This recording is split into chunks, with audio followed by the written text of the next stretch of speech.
নমস্কার, খনার বচন আপনাদের আবার সবাইকে স্বাগত জানাচ্ছি আমাদের এই অনুষ্ঠানে। খনার বচন শুনলেই আমাদের মনে হয় যে যা অব্যর্থ, যা অনিবার্য, সেটাই যেন উচ্চারিত হচ্ছে কোনো মানুষের মুখ দিয়ে, যেমনটি ছিলেন আমাদের সেই বইতে পড়া সেই যুগের খনা। আবার আমরা এই যুগেও এক খনাকে পেয়েছি, খনা, খনা মা। খনার ভিটায় জন্ম তার। ইনি ভারতের অলঙ্কার, ইনি অন্তরে সন্ন্যাসিনী, ইনি বাংলা তথা জগতের জ্যোতিষ জননী, ভক্ত মঙ্গলার্থে পরমাত্মার পরম সাধিকা, আমাদের সকলের খনা মা। প্রতি শুভ যোগে ব্রহ্মময়ীর তপস্যা, উগ্রতারা, দশমহাবিদ্যা, নবগ্রহ, অর্ধনারীশ্বর, পারিজাত নীল সরস্বতীর মহাযজ্ঞ করেন খনামা। দেশে বিদেশে তার অগণিত ভক্ত, যারা যোগতন্ত্র দ্বারা উপকৃত। সুদীর্ঘ সময় জুড়ে খনামা নানা অসাধ্য সাধন করেছেন। তন্ত্র, যোগ, জ্যোতিষে তিনি চিরকালই পারদর্শিনী। পরমাত্মার একমাত্র সাধিকা খনামা তার গুরু মহাযোগী ত্রৈলঙ্গ স্বামীর কৃপায় স্বমহিমায় জলে ভাসমান অবস্থায় সুদীর্ঘ সময় তপস্যা করেন মানব কল্যাণে। এই মহাশক্তি বলেই বাস্তুজনিত বিবিধ সমস্যার অত্যন্ত দ্রুত সমাধান করেন খনামা। ইউটিউবে কিন্তু আপনারা পাবেন খনামাকে যখনই চাইবেন। পরমাত্মা সাধিকা খনামায়ের আশ্রম দিগদর্শন। সেই খনামা বলেন, যার নেই কোষ্ঠী, হাতই তার যষ্টি। বাংলা তথা জগৎ জ্যোতিষ জননী পরমাত্মা সাধিকা খনামা। বিশ্বের কল্যাণ যার কর্ম, সর্বধর্ম চেতনার পথপ্রদর্শক পরমাত্মা সাধিকা খনামা। খনামা বলেন, পড়িনু শাস্ত্র, পড়িনু বেদ, বুঝিনু গীতা, বাইবেল, কোরআন, নাহিকো প্রভেদ। আপনারা জানেন তো, খনামায়ের একটি বই প্রকাশিত হয়েছে, জীবনচক্রে জ্যোতিষ, প্রভাব ও প্রতিকার।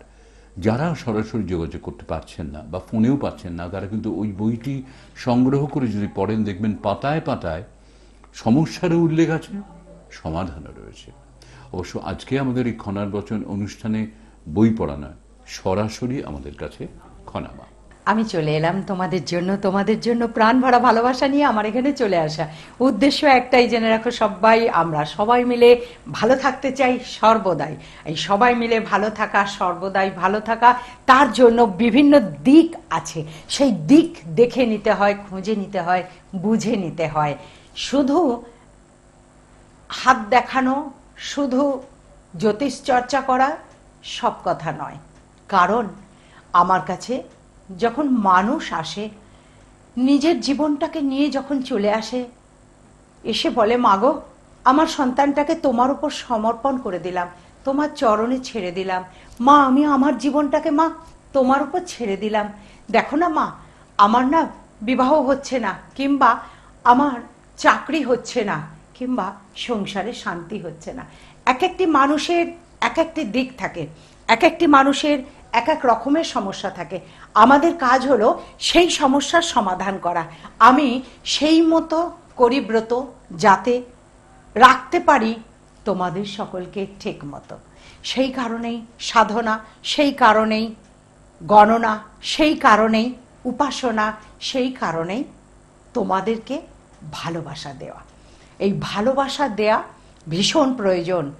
আমরা শ্যামাসঙ্গীত গানে শুনেছি, যেথা আছে শুধু ভালোবাসাবাসী, সেথা যেতে প্রাণ চায় মা। হ্যাঁ, ঠিক কথা, যেখানে ভালোবাসাবাসী আছে সেখানে যেতে প্রাণ চায়। তাই তো তোমরা আমার উপরে নির্ভর করো, তাই তো তোমরা আমার কাছে আসো। আর আমার কাজ হলো তোমাদেরকে ভালোবাসা দেওয়া, প্রাণ ভরে ভালোবাসা দেওয়া। এখন ভালোবাসার দিক আছে। এবার আমি কিভাবে ভালোবাসা দেব? শুধু মুখে বলবো আমি তোমাকে ভালোবাসি, আমি তোমাকে ভালোবাসি, ব্যাস হয়ে গেল ভালোবাসা দেওয়া? না গো না, তাটা নয়, সেটা নয়। ভালোবাসা দিতে গেলে ঠিকঠাক মতন দেখতে হবে। দেখবে মায়েরা সন্তানদেরকে ভালোবাসে, সন্তানের কোন দিক থেকে কি অসুবিধে হচ্ছে, কোন দিক থেকে সন্তান সুখে আছে, পিতামাতার কাজ হলো সর্বদাই সেই দিকে লক্ষ্য রাখা। আমার কাজ হলো, যারা আমার কাছে চেম্বারে আসো, কত মানুষ আসো অসুস্থ, ভীষণভাবে অসুস্থ, সেই অসুস্থকে সুস্থ করা। কিন্তু আমি তো আর কেউ না, আমি তোমাদের মা। আমি তো ভগবান নয়। ভগবান হলে হয়তো আমি উজাড় করে তোমাদের মঙ্গল কামনার জন্য আরো বেশি অনেক কাজ করতাম, কিন্তু আমি তো ভগবান নয়। আমি কি করি? আমি তোমাদের মঙ্গলার্থে, তোমাদের মঙ্গল করার জন্য, সকল সন্তানকে ভালো রাখার জন্য দিবানিশি ঈশ্বরকে ডাকি, রাত দিন ঈশ্বরকে ডাকি, ভগবানকে ডাকি, জপ করি, তপস্যা করি, যজ্ঞ করি, হোম করি, জলে ভাসি, আর সদা তোমাদের দুঃখে আঁখি জলে ভাসি, সে যাতে তোমাদেরকে রক্ষা করতে পারি। আমার ভীষণ ভীষণভাবে প্রয়োজন। আমার গুরুদেব বলেছিলেন, তুমি জলে ভেসে জপ করবে। যার যার জন্য আমি যে যজ্ঞগুলো করি, যার যার জন্য যে ক্রিয়াগুলো করি, সেইগুলোকে পূর্ণ করার জন্য জলে ভেসে জপ করতে হয়, সেই জপের দ্বারা সেটিকে পূর্ণ করতে হয়। তাই তো আজ জগতের সবাই তোমরা খনামাকে এত বেশি চাও, এত বেশি কাছে চাও। তার কারণ একটাই, জেনে রাখো সবাই, যে তোমরাই বলো যে খনামায়ের কাছে গেলে শান্তি সহজে মেলে। সেই শান্তি কেমন করে মেলে? শান্তির জন্য, শান্তি পাওয়ার জন্য, শান্তি দেওয়ার জন্য ভীষণভাবে ক্লান্তি দূর করে তপস্যা করতে হয়। সেই তপস্যার মাধ্যম দিয়ে মানুষকে রক্ষা করতে হয়। মানুষ ত্রিতাপ যন্ত্রণায় জ্বলছে। প্রত্যেকটি মানুষের প্রত্যেক রকমের সমস্যা আছে। মানুষের সমস্যা একটি নয় যে একটি সমস্যার পর সে তৃপ্ত হয়ে গিয়ে এবার সে আরাধনার পথে, সাধনার পথে নেমে গেল, তা হয় না। সংসারী মানুষদের জন্য নানান রকমের প্রবলেম, নানান রকমের সমস্যা। শুধু সংসারী মানুষের কথা কেন বলি, যারা সংসারের থেকে একটু ঊর্ধ্বতম জায়গায় আছে, সমস্যা তাদের কাছেও আছে। তারাও সেই সমস্যার সমাধানের জন্য দেবতার কাছেই শরণাপন্ন হয়। আমিও সমস্যার সমাধানের জন্য দেবতার কাছে, দেবতার চরণে আত্মসমর্পণ করেছি তোমাদের জন্য। কারণ আমারটা হলো কি, একটি সংসার নয়, জগৎ সংসার। আমাকে আমার গুরুদেব বলেছেন, শুধুমাত্র একটি সংসারের দায়িত্ব তোকে নিতে হবে না, তুই জগৎ সংসারের দায়িত্ব নিবি। আমি তোকে আশীর্বাদ করছি, তোর দ্বারায় জগতের কল্যাণ হবে। তো সেই জগতের কল্যাণ করার পথ নির্দেশ তিনি আমায় দেখিয়েছেন। জলে ভাষার কথা বললাম, শুধু তাই নয়, ইরা সুষুম্না পিঙ্গলা নারীকে জাগ্রত করে দীর্ঘক্ষণ, দীর্ঘ সময়, দীর্ঘ মুহূর্ত, দীর্ঘদিন, দীর্ঘ মাস ধরে জপে বসে থাকা, জপ করা, জপাত সিদ্ধি, জপাত সিদ্ধি, জপাত সিদ্ধি, না অন্যথা। সেই জপ করে করে, জপ করে করে তোমাদের সকলের মঙ্গল কামনা করা, তোমাদের সকলের যা কিছু অশুভত্ব আছে সেটিকে দূরত্ব করে দেয়া, দূরে সরিয়ে দেয়া। কত মানুষ কত যন্ত্রণা ভোগ করছে, ভেবে দেখলে কত খারাপ লাগে। আমার তো মনে হয় কি, তোমরা যারা চেম্বারে এসে বসো, ঘন্টার পর ঘন্টা বসে থাকো, তোমরাও এসে তখন তোমরাও মনে মনে ভাবো যে মানুষের এত যন্ত্রণা। তোমরা যখন আমার কাছে আসো, বলো মা, আমার নিজের এক যন্ত্রণা নিয়ে মা তোমার কাছে এসেছি, এখন এসে দেখছি আমার চেয়েও বেশি বেশি যন্ত্রণা ভোগ করছে যারা তোমার শরণাপন্ন হয়েছে তারা। তো যারা আমার শরণাপন্ন হয়েছে, তো তাদেরকে কি করতে হবে? তাদের তনু মন প্রাণ একত্রিত করে তাদের জন্য ঈশ্বরের কাছে সমর্পণ করা। যে হে ঠাকুর, দেখবে অনেক সময় আমি কাজ করার আগে তোমাদেরকে বলি ফটো দিতে হবে, চশমা ছাড়া ফটো দিতে হবে। আর যাদেরকে দেখেনি, তো দেখে নিলাম। এবার যখন ঈশ্বর সাধনা করি, তখন তনু মন প্রাণ তার ছেড়ে দিই, সমর্পণ করে দিই। এই মানুষটা এই যন্ত্রণা ভোগ করছে, আমি তার জন্য এই তন্ত্রক্রিয়ার কাজ করছি। তোমার দায়িত্ব, আমি যে তোমায় ডাকি, তাই তো ঈশ্বর, তাই তো প্রভু, তোমার দায়িত্ব এর মঙ্গল করা, এর ভালো করা। এর ভালো যে তোমায় করতেই হবে, কারণ তুমি তো আর কেউ না, তুমি যে আমার প্রভু, তুমি যে আমারও মা। আমাকে সবাই মা বলে ডাকে, আমি তো তোমাকেও মা বলে ডাকি। তাই বলা যে তুমি কৃপা করো, আমার সন্তানদের কৃপা করো, মঙ্গল করো। আর সেই মঙ্গলের জন্য যা যা কিছু করণীয়, সেইগুলো সব ঠিকঠাক মতন কাজকর্ম করা, পুজো করা, ধর্ম করা, চর্চা করা, ভালো ভালো বই পড়া, তার থেকে ধরে তুলে নেওয়া কোন বইয়ে কি বলছে গীতা, কি বলছে চণ্ডী, কি বলছে পৌরাণিক বইগুলো, তার থেকে যা কিছু পাই সংগ্রহ করে নিয়ে যাই সন্তানদের তরে, সন্তানদের মঙ্গল করার জন্য, মঙ্গল কামনার জন্য। সংসারের অশান্তি, বেশিরভাগ সংসারে অশান্তি, মানুষের চাহিদার কয়েকগুলো পয়েন্ট আছে বিশেষভাবে।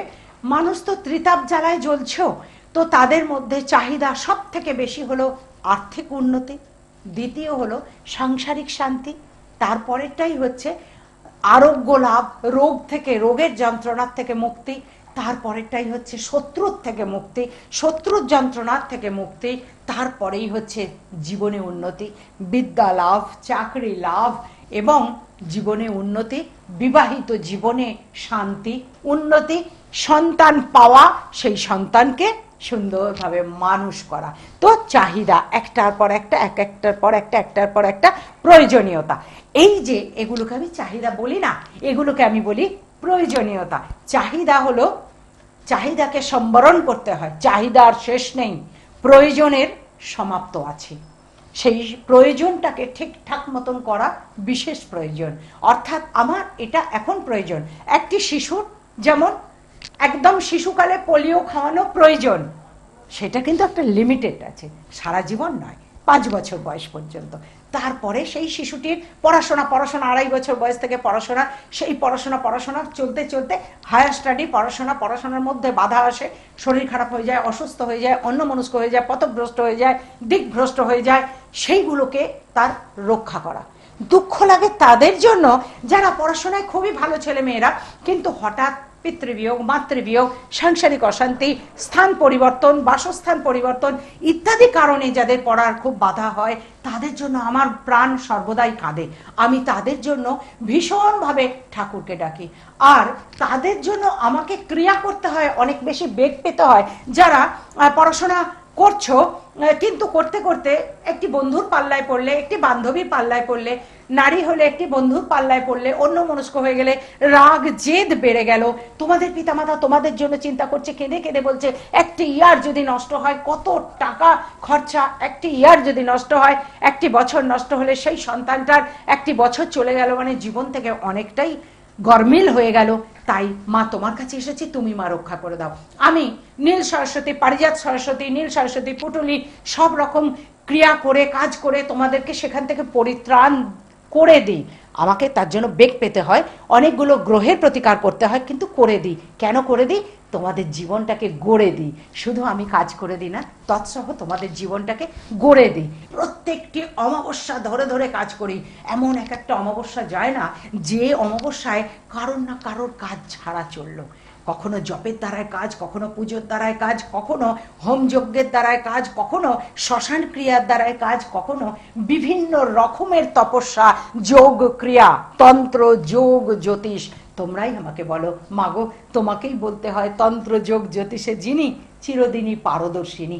তো এই যে পারদর্শিনী হতে গেলে তপস্বিনী হতে হয়। প্রথমে তপস্বিনী, তারপর পারদর্শিনী। তো এই পারদর্শিনী হওয়া কিসের জন্য? আমি একটি ভালো গান শিখেছি, সেই গান যদি আমি আমার প্রভুকে না শোনাতে পারলাম, যদি সেই গান আমি আমার প্রিয়জনকে না শোনাতে পারলাম, তাহলে লাভ কি বলো গান শুনে? তো আমি যে ক্রিয়াগুলো করছি আমার সন্তানদের, আমার প্রিয়জনদের যদি সেই ক্রিয়ার দ্বারায় মঙ্গল না ঘটাতে পারলাম, তাহলে কাজ কি বলো আমার সেই সব ক্রিয়া শিখে? তাই রাত দিন দিবানিশি ঈশ্বরকে ডাকি, আর দিবানিশি মগ্ন থাকি যে মানব কল্যাণ, মানব কল্যাণ, মানব কল্যাণ, মানুষের কাজ করা, মানুষের কাজ করা, মানুষের যন্ত্রণা দূর করার জন্য বিভিন্নভাবে বিভিন্ন রূপে সেই সমস্ত কাজ করা। কেউ বলছে মাগো রোগের জ্বালায় ভীষণ কষ্ট পাচ্ছি, তাকে বলছি রক্ষা হবে হবে, আমি দেখছি। প্রথমে তার ছক কষ্টি হাত দেখে নিলাম, কতটা দিন পর তাকে আমি পরিত্রাণ দিতে পারবো বলে দিলাম, কি কি উপায়, কি কি তার জন্য কোন কোন কবচ করতে হবে সেগুলো দেখে বলে দিলাম, সেই কাজ শুরু করলাম। তারপর তাকে ধারণ করালাম, সেও রেহাই পেল, আমি নিষ্কৃতি পেলাম যে যাক আমার সন্তানটিকে আমি রক্ষা করেছি। এইভাবে একাধিক মানুষের মঙ্গল কামনায়, তাদের আরোগ্য লাভের জন্য ক্রিয়া করা।